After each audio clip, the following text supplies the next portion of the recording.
Shalom, selamat pagi, salam sejahtera bagi kita semua. Dan tentunya tidak lupa saya mengucapkan selamat tahun baru bagi setiap kita. Percayalah bahwa kasih setia dan anugerah Tuhan akan selalu menyertai setiap kehidupan kita.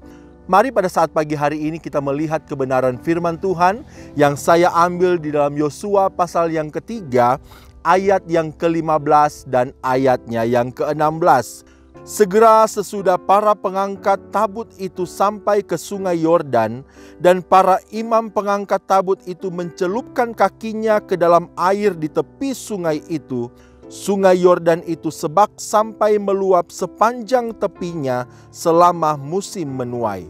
Maka berhentilah air itu mengalir. Air yang turun dari hulu melonjak menjadi bendungan, jauh sekali di dekat Adam, kota yang terletak di sebelah Sartan. Sedang air yang turun ke laut Araba itu, yakni laut asin, terputus sama sekali. Lalu menyeberanglah bangsa itu di tentangan Yeriko. Puji Tuhan, jemaat yang diberkati oleh Tuhan kita Yesus Kristus. Kalau kita membaca akan seluruh ayat ini mulai dari ayat 1 sampai ayatnya yang ke-17, maka kita akan menemukan bagaimana Tuhan mengadakan mujizat yang besar di tengah kehidupan umat Israel. Di saat Tuhan mempercayakan Yosua untuk menggantikan Musa memimpin bangsa Israel masuk ke tanah perjanjian, maka Yosua pada saat itu langsung diperhadapkan dengan sebuah tantangan yang sangat besar, di mana ia harus memimpin umat Tuhan, memimpin umat Israel untuk menyeberang sungai Yordan yang besar, dan di mana airnya saat itu sangatlah deras. Tetapi kalau kita melihat ketika umat Tuhan, ketika Yosua, ketika mereka semua taat kepada perintah Tuhan, maka apa yang mustahil buat mereka menjadi suatu mujizat yang sangat besar. Saat ini kita akan melihat apa sih perintah Tuhan yang Tuhan sampaikan kepada umat Tuhan pada saat itu. Kalau kita melihat mulai dari ayat yang ketiga, dan memberi perintah kepada bangsa itu, katanya, segera sesudah kamu melihat tabut perjanjian Tuhan Allahmu yang diangkat para imam yang memang suku Lewi, maka kamu harus juga berangkat dari tempatmu dan mengikutinya. Jadi di sini ada kata bahwa segera sesudah kamu melihat tabut perjanjian Tuhan Allahmu. Jadi hal yang pertama adalah mata mereka itu harus tertuju kepada tabut perjanjian. Jadi Bapak Ibu Saudara yang kekasih dalam Tuhan, bangsa Israel mereka harus selalu melihat kepada tabut perjanjian. Artinya, pandanglah Tuhan dan bukan masalahnya. Pandanglah Tuhan dan bukan sungai Yordannya yang besar. Jemaat yang dikasihi oleh Tuhan, mungkin di tahun yang baru ini engkau sepertinya langsung diperhadapkan dengan masalah yang besar. Engkau langsung diperhadapkan dengan sungai Yordan yang sangat besar, yang begitu sulit untuk engkau lalui. Tetapi belajar dari firman Tuhan ini, biarlah matamu tetap tertuju hanya kepada Yesus. Jangan pernah engkau alihkan pandanganmu. Jangan pernah engkau alihkan tatapanmu daripada Yesus.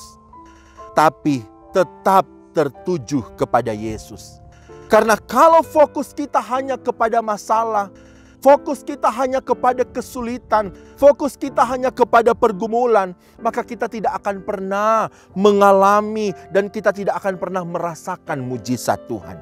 Tetapi kalau matamu tertuju kepada Yesus, tertuju kepada janji Tuhan, maka engkau akan mengalami pertolongan Tuhan.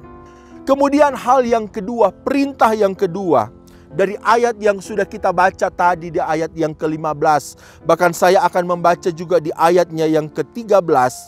Segera sesudah kaki para imam pengangkat tabut Tuhan, Tuhan semesta bumi, berhenti di dalam air sungai Yordan, maka air sungai Yordan itu akan terputus. Air yang turun dari hulu akan berhenti mengalir menjadi bendungan. Hal yang kedua adalah mereka harus mengambil langkah iman. Ketika para pengangkat tabut perjanjian itu melangkahkan kaki mereka ke dalam sungai Yordan, firman Tuhan berkata bahwa maka aliran air sungai itu pun berhenti bagai sebuah bendungan.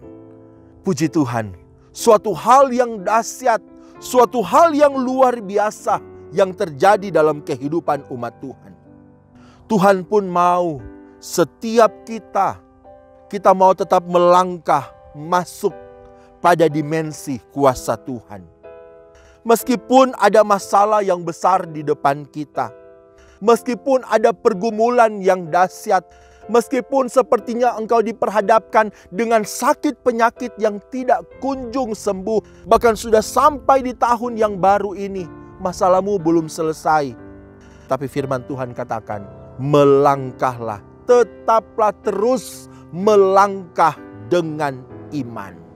Seperti bangsa Israel yang begitu yakin mereka melangkah menyeberangi sungai Yordan, begitulah juga yang harus kita lakukan.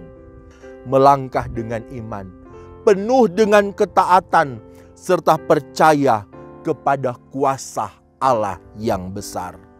Saat kita memasuki tahun 2024 ini, kita memang tidak tahu apa yang akan terjadi ke depan, apa yang ada di depan kita nanti.